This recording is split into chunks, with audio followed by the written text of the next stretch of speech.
नमस्ते, प्रणाम, मैं राजा, आप सभी का छोटा भाई। तो कैसे हैं आप सभी? हम उम्मीद करते हैं आप सभी मस्त होंगे और स्वस्थ होंगे। तो आज हम सभी पढ़ने वाले हैं सर्वनाम, यानी हिंदी व्याकरण में सर्वनाम पढ़ेंगे। आपको बता देना चाहते हैं हम हिंदी व्याकरण में 2 चैप्टर कवर कर दिए हैं। अगर आप सभी वो वीडियो नहीं देखे हैं तो इस वीडियो के बायो में वो लिंक दे दिया गया है और आप सभी वो वीडियो देख लीजिए और प्ले लिस्ट में भी वो वीडियो जोड़ दिया गया है। तो चलिए हम टाइम बर्बाद नहीं करेंगे, डायरेक्ट टॉपिक पे चलेंगे। पहले ये देखिए सर्वनाम।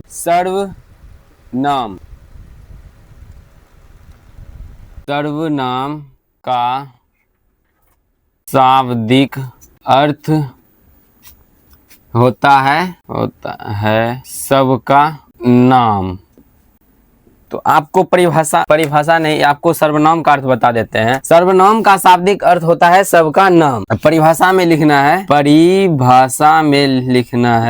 परिभाषा में क्या लिखना है? जो शब्द संज्ञा के स्थान पर प्रयुक्त किए जाते हैं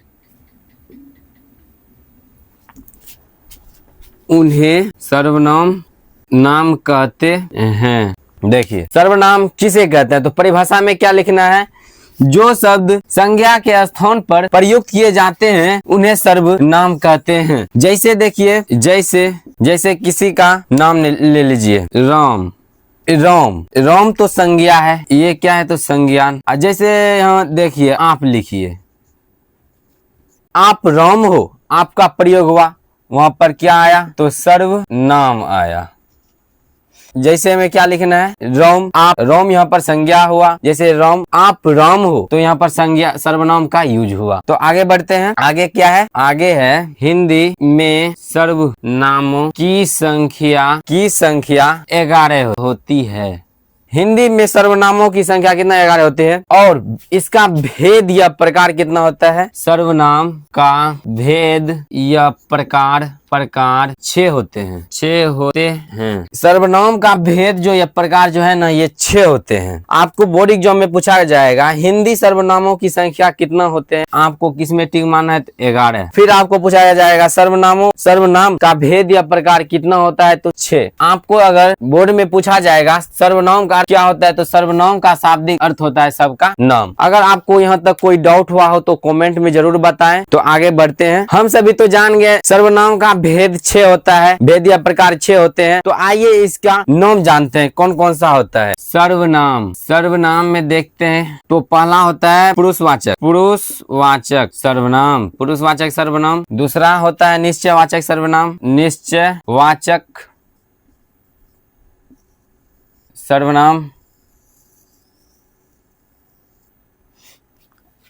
तीसरा होता है अनिश्चयवाचक सर्वनाम। निश्चयवाचक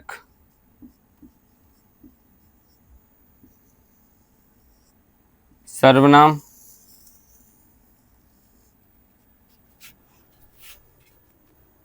चौथा होता है निजवाचक सर्वनाम।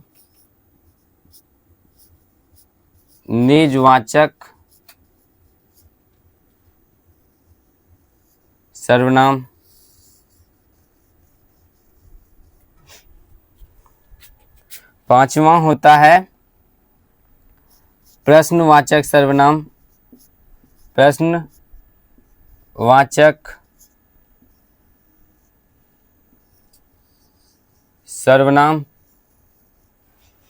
छठा होता है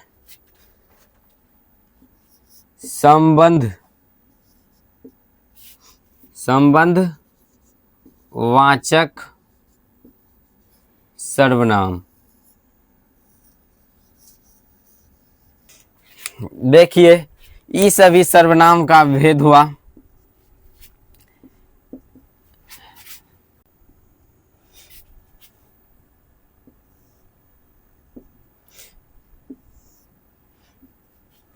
सर्वनाम के भेदों का नाम हुआ। आप सभी इसको रट लीजिए। आपको बोर्ड एग्जाम में पूछा जाएगा अनिश्चयवाचक सर्वनाम कौन सा है, निम्न में से अनिश्चयवाचक सर्वनाम कौन सा है, निश्चयवाचक सर्वनाम कौन सा है। आपको परिभाषा के द्वारा समझा देंगे। तो चलिए इसी तरह वीडियो में बने रहिए। पुरुषवाचक परिभाषा में क्या लिखना है? जो सर्वनाम पुरुष या स्त्री के नाम के बदले आता हो उसे पुरुषवाचक सर्वनाम कहते हैं।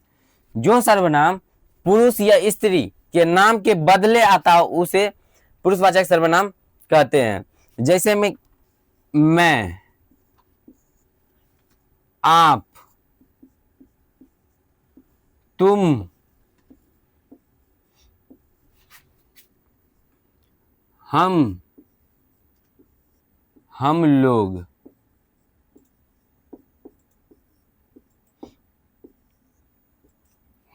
नाम के बदले आता हो तो बता देना चाहते हैं नाम के बदले कैसे आता है। जैसे आप मेरे घर पे आइएगा और बोलिएगा राम कहाँ पर है, मेरा नाम जैसे राम है, तो हम ऐसे नहीं बोलेंगे राम खाना खा रहा है, बोलेंगे हम ऐसे बोलेंगे मैं खाना खा रहा हूँ, यानी हम खाना खा रहे हैं, ऐसे ही बोलेंगे। तो आइए अब पुरुषवाचक के भेद या प्रकार जानते हैं। इनका भी भेद या प्रकार 3 होते हैं। पुरुषवाचक पहला होता है उत्तम पुरुष। उत्तम पुरुष,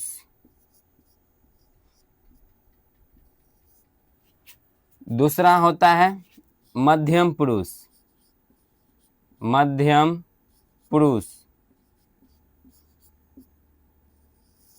तीसरा होता है अन्य पुरुष। अन्य पुरुष, उत्तम पुरुष, मध्यम पुरुष, अन्य पुरुष, ये तीनों जो है पुरुषवाचक सर्वनाम का भेद या प्रकार है। आपको बोर्ड एग्जाम में पूछा जाएगा पुरुषवाचक सर्वनाम का भेद या प्रकार कितना है, तो आपको बोलना है 3। आगे क्या है, पुरुषवाचक का जो तीनों भेद था उन सभी का परिभाषा है। तो जिस शब्द का प्रयोग हम सभी बोलने अपने लिए करते हैं उसे उत्तम पुरुष कहते हैं। उसे क्या कहते हैं, तो उत्तम पुरुष कहते हैं। जैसे मैं, हम, मेरा इत्यादि।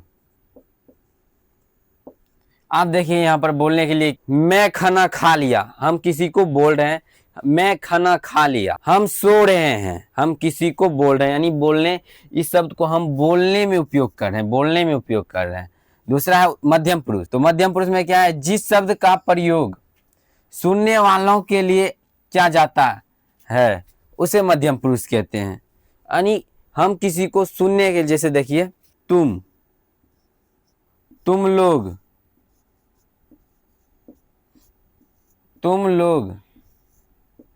आप लोग।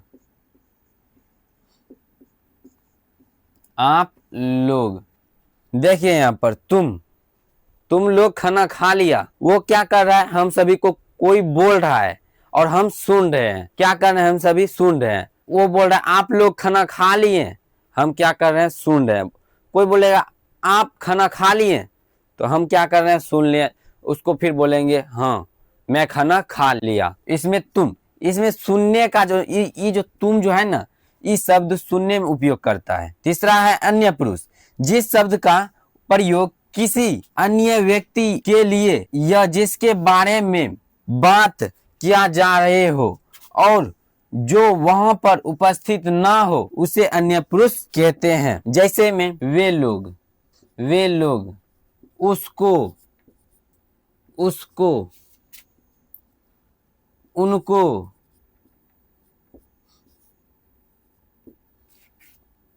वह इत्यादि।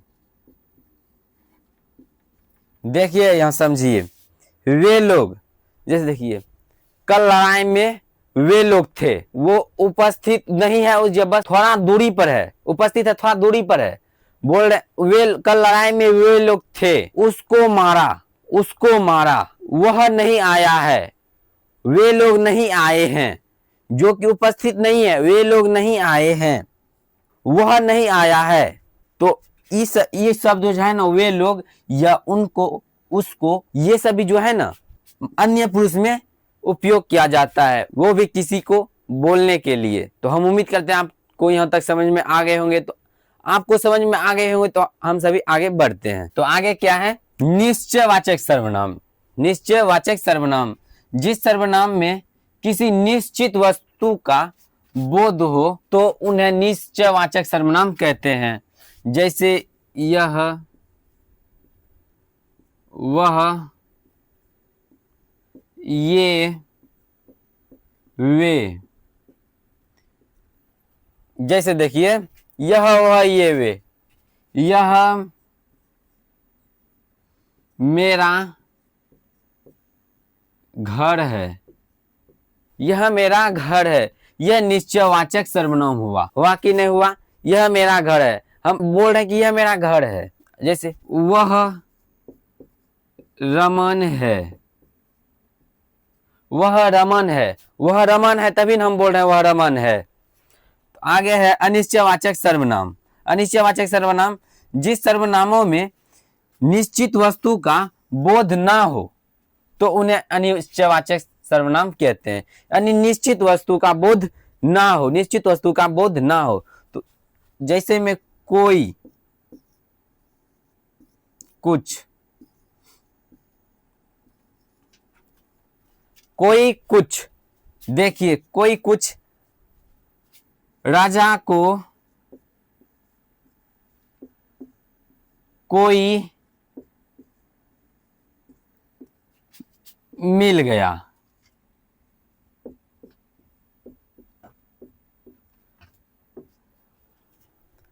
राजा को कोई मिल गया, यानी कि घर वालों को पता नहीं है राजा को कौन मिला, कोई मिल गया। राजा को कोई मिल गया, हमको पता नहीं है, उन्हीं को निश्चयवाचक सर्वनाम कहते हैं। नहीं, आगे चलिए। निजवाचक सर्वनाम। निजवाचक सर्वनाम में देखिए जिस सर्वनामों से स्वयं के द्वारा किए गए कार्य का बोध हो तो उन्हें निजवाचक सर्वनाम कहते हैं। स्वयं के द्वारा किए गए कार्य का बोध हो, इसमें स्वयं,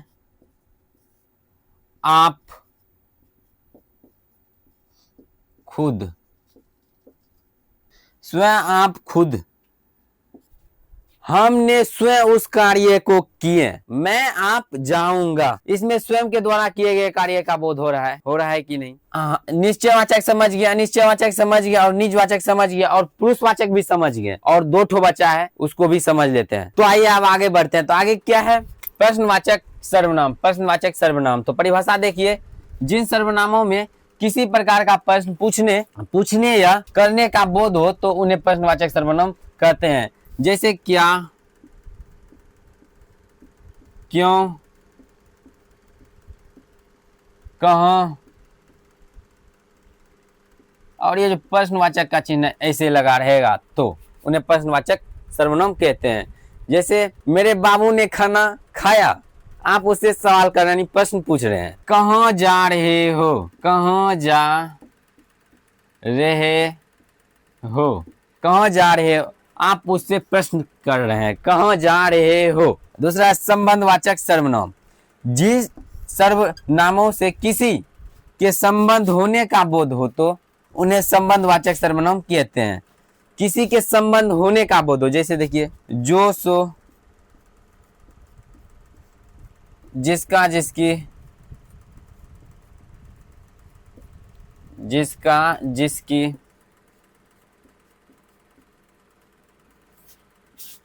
जैसा तैसा, जैसा वैसा। देखिए इसमें देखिए जिसकी लाठी उसकी भैंस। उदाहरण में क्या लिखना है? जिसकी लाठी, जिसकी लाठी उसकी भैंस, उसकी भैंस। जिसकी लाठी उसकी भैंस, जैसा देश वैसा भेष। आपको यहाँ तक समझ में आ गए होंगे। आज का क्लास कैसा रहा? अगर अच्छा लगा हो तो वीडियो को लाइक करें और चैनल पर पहली बार आए तो चैनल को सब्सक्राइब करें और अपने दोस्त लोग को भी शेयर करें ताकि वो भी इस फ्री एजुकेशन का फायदा, भरपूर लाभ उठा सके। और आपको इस सभी में जो भी डाउट लगे तो वो कमेंट में जरूर बताएं। तो धन्यवाद, मिलेंगे अगले क्लास में।